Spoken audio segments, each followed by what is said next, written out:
Hello students, welcome to YouTube channel question paper Karnataka. Students, ಇವತ್ತಿನ video ಒಳಗೆ ನಾನು ನಿಮಗೆ ಬಿಸ್ನೆಸ್ ರೆಗ್ಯುಲೇಟರಿ ಫ್ರೇಮ್ವರ್ಕ್ ಅಂತ ಹೇಳೋದಲ್ಲ, ಬಿ.ಕಾಮ್ 4th ಸೆಮ್ದು ಇದು ಸಬ್ಜೆಕ್ಟ್ ಅದ.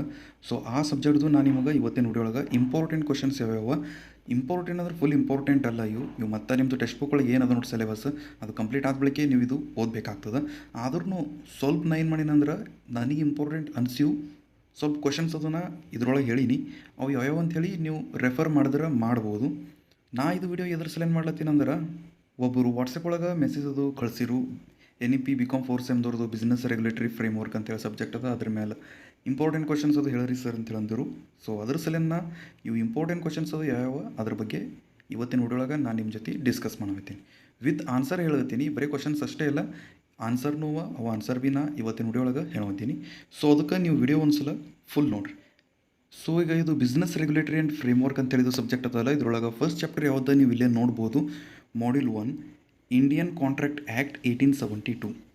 ನೋಡಿರಿ, ಇದ್ರೊಳಗೆ ನಿಮ್ಮ ಕ್ವಶನ್ಸ್ ಯಾವ ರೀತಿ ಕೇಳ್ತಾರೆ ಅಂದ್ರೆ 2 ಮಾರ್ಕ್ಸಿನ ಕೇಳ್ತಾರೆ, 5 ಮಾರ್ಕ್ಸಿನ ಕೇಳ್ತಾರೆ ಮತ್ತು 10 ಮಾರ್ಕ್ಸಿಂದು ಕ್ವಶನ್ಸ್ ಅದು ಕೇಳ್ತಾರೆ. ಸೊ ಫಸ್ಟ್ ನಾನು ನಿಮಗೆ 2 ಮಾರ್ಕ್ಸಿಂದ ಹೇಳ್ತೀನಿ, ಆಮೇಲೆ 5 ಮತ್ತು 10 ಮಾರ್ಕ್ಸಿಂದ ಇಂಪಾರ್ಟೆಂಟ್ ಕ್ವಶನ್ಸ್ ಅದು ಹೇಳತ್ತೀನಿ.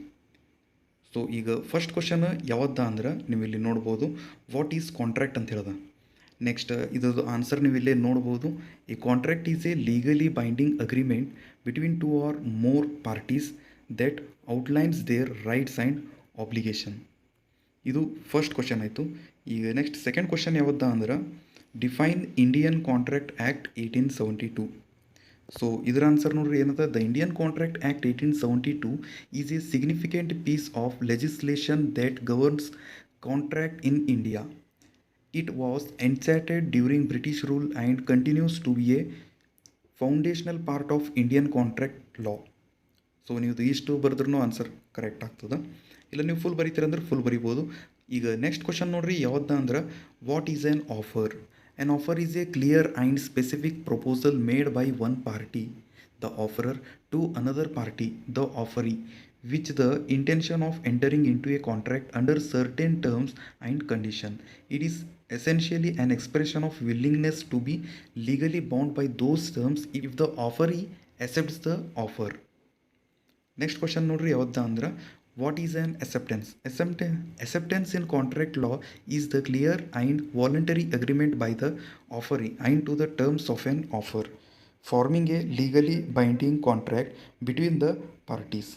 ಈಗ ನೆಕ್ಸ್ಟ್ ಕ್ವಶನ್ ಯಾವ್ದು ಅಂದ್ರೆ, what is an consideration? Consideration in contract law refers to something of value, bracket ಒಳಗೆ such as money, good, service or a promise exchanged between parties to a contract, and it is a fundamental element required for the formation of a legally binding contract. Next question ನೋಡ್ರಿ ಏನದ, what is an free consideration? Sorry, ಇಲ್ಲಿದು free consideration ಆಗಬಾರ್ದಾಗಿತ್ತು, ಇಲ್ಲಿ free consent ಆಗಬೇಕಾಗಿತ್ತು. ಇಲ್ಲಿ what is free consent? Answer ಒಳಗೆ ಅದ ನೋಡ್ರಿ, free consent refers to the voluntary and genuine agreement of all parties involved in a contract to enter in to the agreement without any form of coercion, undue influence, fraud, misrepresentation or mistake, ensuring that the contract is entitled to willingly and without external pressure or deception. Next question ನೋಡ್ರಿ, what is an discharge of contract ಅಂತ ಹೇಳಿದ. It signifies the end of the contract, enforceability and the parties are no longer bound by its terms. ಈಗ next ನೋಡ್ರಿ ಯಾವ್ದು question, what is breach of contract ಅಂತ ಹೇಳಿದ. It is a failure to perform or a violation of the agreed upon terms of the contract. ನೀವು ಇಷ್ಟು ಬರೆದ್ರೂ correct ಆಗ್ತದೆ. ಈಗ next question ನೋಡ್ರಿ ಯಾವ್ದು ಅಂದ್ರೆ, what is valid contract? A valid contract is an agreement that meets all the necessary legal requirements for it to be legally enforceable. In simple terms, it's an agreement that is recognized and upheld by the law. Next question, what is void contract? It is a contract that is null and void from the beginning and it has no legal effect. Void contracts are typically treated as if they never existed in the eyes of law. Next question, what is expressed and implied contract? ನೋಡ್ರಿ ಇದು important ಅದ, ಇದು ಭಾಳ. An expressed contract is one where the terms and conditions are clearly stated in either return or spoken words between the parties. An implied contract is inferred from the parties conduct, actions or circumstances rather than being explicitly stated. with two subtypes: implied in fact contracts based on actual behavior and implied in law quasi contracts used to prevent unjust enrichment. ಈಗ next question ನೋಡ್ರಿ ಯಾವ್ದು ಅಂದ್ರೆ what is executed and executory contract. Executed ಮತ್ತು executory ಇದ್ರದ್ದು meaning ಬರೀಬೇಕು. ಈಗ executed meaning ಏನದ ಅಂದ್ರೆ an executed contract is one where all parties have fulfilled their contractual obligation and the terms of the contract have been fully performed. An executory contract is a contract where one or more parties have outstanding obligations that must be fulfilled in the future, making the contract in progress. ಈಗ next question ನೋಡ್ರಿ bilateral contract ಬಗ್ಗೆ ಅದ. Bilateral contract ಅಂದ್ರೆ ಏನು, ಅದರದ್ದು meaning ಬರೀಬೇಕು. A bilateral contract is an agreement where both parties involved make promises to each other and have corresponding obligation, creating a mutual exchange of commitments. Next question, what is unilateral contract? A unilateral contract is a type of contract in which one party makes a promise or an offer that is contingent upon the other party's performance of a specific act or action. ನೀವು ಇಷ್ಟು ಬರೆದ್ರೆ ಇದು answer correct ಆಗ್ತದೆ. Next question ನೋಡ್ರಿ ಯಾವ್ದು ಅಂದ್ರೆ what is simple contract.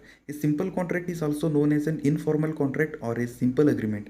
It is a legally binding contract that is typically not required to meet any formal or special formalities.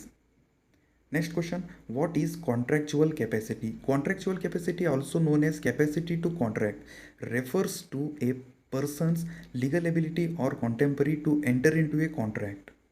In contract law, not everyone has the same level of capacity to form a legally binding contract. Next question, what is breach of contract? A breach of contract occurs when one party to a legally binding contract fails to fulfill their obligation or violates the terms and condition outlined in the contract. ನೀವು ಇಷ್ಟು ಬರೆದ್ರೂ ಇದು answer correct ಆಗ್ತದೆ. Next question ನೋಡ್ರಿ ಇದು ಯಾವ್ದು ಅಂದ್ರೆ what are the essentials of A valid contract. ಇದು 5 ಮಾರ್ಕ್ಸಿಂದ ಅದ ನೋಡ್ರಿ. ಇದ್ರದ್ದು ನಿಮಗೆ ಪಿ ಡಿ ಎಫ್ ಅದು ಬೇಕಾಗಿತ್ತು ಅಂದ್ರೆ ನೀವು ನಮಗೆ ವಾಟ್ಸಪ್ ಒಳಗದು ಕಾಂಟ್ಯಾಕ್ಟ್ ಮಾಡ್ಬೋದು. ನಾ ಅಲ್ಲೇ ಏನು ಮಾಡ್ತೀನಿ ಅಂದ್ರೆ ನಿಮಗೆ ಪಿ ಡಿ ಎಫ್ ಅದು ಕೊಡ್ತೀನಿ. ಅದು ಫ್ರೀ ಇರೋಂಗಿಲ್ಲ, ಪೇಯ್ಡ್ ಇರ್ತದೆ. ಅಮೌಂಟ್ ಏನು ಜಾಸ್ತಿ ಇರಲ್ಲ, ಭಾಳ ಕಮ್ಮಿ ಇರ್ತದೆ ಅಮೌಂಟ್. ಇಲ್ಲ ಅಂದ್ರೆ ನೀವು ಇಲ್ಲೇ ಇದು ನೋಡ್ಬೋದು. ನಿಮಗಿದು ಪಿ ಡಿ ಎಫ್ ಬೇಕಾಗಿಲ್ಲ, ನಿಮಗೆ ಜಸ್ಟ್ ಇಲ್ಲೇ ಫ್ರೀನಾಗ ಬೇಕಾಗಿತ್ತು ಅಂದರೆ ನೀವು ಇಲ್ಲೇ ಇದು ವಿಡಿಯೋ ಒಳಗೆ ನೋಡ್ಬೋದು. ಇಲ್ಲೇ ನೀವು ಸ್ಕ್ರೀನ್ಶಾಟ್ ಅದು ಕೊಡ್ಕೋಬೋದು. ಈಗ ನೋಡ್ರಿ ಇದು ಕ್ವಶನ್ ಯಾವ್ದು ಅಂದ್ರೆ what are the essentials of valid contract. ಈಗ ವ್ಯಾಲಿಡ್ ಕಾಂಟ್ರಾಕ್ಟ್ದು ಯಾವ್ಯಾವ ಎಸೆನ್ಷಿಯಲ್ಸ್ ಅವ ಅದು ನೀವು ಎಕ್ಸ್ಪ್ಲೇನ್ ಮಾಡಬೇಕು. ಯಾವ್ಯಾವ ಅಂದ್ರೆ offer and acceptance, legal purpose, intention to create legal relations, consideration, legal capacity, certainty and possibility of performance, free consent, legal formalities, certainty and possibility of performance, free consent, legal formalities. ಇವೆಲ್ಲ ಏನವ ಅಂದ್ರೆ essentials of valid contract ಅವ. So ಈಗ next question ನೋಡ್ರಿ ಯಾವ್ದು ಅಂದ್ರೆ right A note on offer and acceptance. Offer ಮತ್ತು acceptance ಮೇಲೆ ನೋಟ್ ಬರೀಬೇಕು. ಆಫರ್ ಮೀನಿಂಗ್ ಬರೀಬೇಕು, ನೆಕ್ಸ್ಟ್ ಹಂಗೆ ಮತ್ತು ಹಂಗೆ ಅಕ್ಸೆಪ್ಟೆನ್ಸ್ದು ಮೀನಿಂಗ್ ಬರೀಬೇಕು. ನೆಕ್ಸ್ಟ್ ಆಫರ್ ಮೇಲೆ ಸ್ವಲ್ಪ ಅದ್ರದ್ದು ಏನೇನು ಕ್ಯಾರೆಕ್ಟರಿಸ್ಟಿಕ್ಸ್ ಅವ ಅವೆಲ್ಲ ಎಕ್ಸ್ಪ್ಲೇನ್ ಮಾಡಬೇಕು. ಅಕ್ಸೆಪ್ಟೆನ್ಸ್ ಒಳಗೆ ಏನೇನು ಕೀ ಪಾಯಿಂಟ್ಸ್ ಅವ ಅವೆಲ್ಲ ನೀವು ಇದ್ರೊಳಗೆ ಎಕ್ಸ್ಪ್ಲೇನ್ ಮಾಡಬೇಕು. ನೋಟ್ ಅಂದ್ರೆ ಈ ರೀತಿ ಬರೆದಿರ್ತದೆ. ಸೊ ನೆಕ್ಸ್ಟ್ ನೋಡ್ರಿ ಯಾವ್ದು ಅಂದ್ರೆ 5 ಮತ್ತು 10 ಮಾರ್ಕ್ಸ್ ಒಳಗೆ right A note on Indian Contract Act 1872. Indian Contract Act 1872 ಮೇಲೆ ನೀವು ನೋಟ್ ಬರೆದಿರ್ತದೆ. ನೀವು ಇಲ್ಲೇ ನೋಡ್ಬೋದು. ನಾ ಇದು ಹೇಳ್ಕೊಂತ ಕುಂತ ಅಂದ್ರೆ ವಿಡಿಯೋ ಭಾಳ ದೊಡ್ಡದಾಗ್ತದೆ. ಸೊ ನೀವು ಇದು ಇಲ್ಲೇ ಸ್ಕ್ರೀನ್ಶಾಟ್ ಅದು ಹೊಡ್ಕೋಬೋದು. ವಿಡಿಯೋ ಸ್ವಲ್ಪ ಹೈ ಕ್ವಾಲಿಟಿ ಮಾಡ್ಕೇಸಿಂದ ನೀವು ಇದು ಏನು ಮಾಡ್ಬೋದು ಅಂದ್ರೆ ಸ್ಕ್ರೀನ್ಶಾಟ್ ಅದು ಹೊಡ್ಕೋಬೋದು. ಇಲ್ಲ ಅಂದ್ರೆ ವಾಟ್ಸಪ್ ಒಳಗೆ ನೀವು ಮೆಸೇಜ್ ಮಾಡಿರಿ, ನಾನು ನಿಮಗೆ ಅಲ್ಲೇ ಇದು ಪಿ ಡಿ ಎಫ್ ಕೊಡ್ತೀನಿ. ಸೊ ಇವೆಲ್ಲ ಏನವ ಅಂದ್ರೆ ಬಿಸ್ನೆಸ್ ರೆಗ್ಯುಲೇಟರಿ ಫ್ರೇಮ್ವರ್ಕ್ ಚಾಪ್ಟರ್ದು ಅಂದ್ರೆ ಫಸ್ಟ್ ಚಾಪ್ಟರ್ ಯಾವ್ದು ಇಂಡಿಯನ್ ಕಾಂಟ್ರಾಕ್ಟ್ ಆ್ಯಕ್ಟ್ ಅಂತ ಹೇಳೋದಲ್ಲ, ಆ ಚಾಪ್ಟರ್ದು ಇಂಪಾರ್ಟೆಂಟ್ ಕ್ವಶನ್ಸ್ ಅದು ಅವ. ಸೊ ಈಗ ನಿಮಗೆ ಫಸ್ಟ್ ಚಾಪ್ಟರ್ ಒಳಗೆ ಯಾವ್ಯಾವ ಇಂಪಾರ್ಟೆಂಟ್ ಕ್ವಶನ್ಸ್ ಅವ ಅಂತೇಳಿ ಗೊತ್ತಾಗ್ಯದ ಅನಿಸ್ತದೆ. ಹಾಗೆ ವಿಡಿಯೋನು ಇಲ್ಲಿ ತನಕ ನೋಡಿದ್ರಿ ಅಂದ್ರೆ ಒಂದ್ಸಲ ವಿಡಿಯೋಕ್ಕೂ ಲೈಕ್ ಮಾಡಿರಿ. ನೀವು ನಮ್ಮ ಚಾನಲ್ ಸಬ್ಸ್ಕ್ರೈಬ್ ಮಾಡಿದ್ರಿ ಅಂದ್ರೆ ಒಂದ್ಸಲ ನಮ್ಮ ಚಾನಲ್ನು ಸಬ್ಸ್ಕ್ರೈಬ್ ಮಾಡಿರಿ.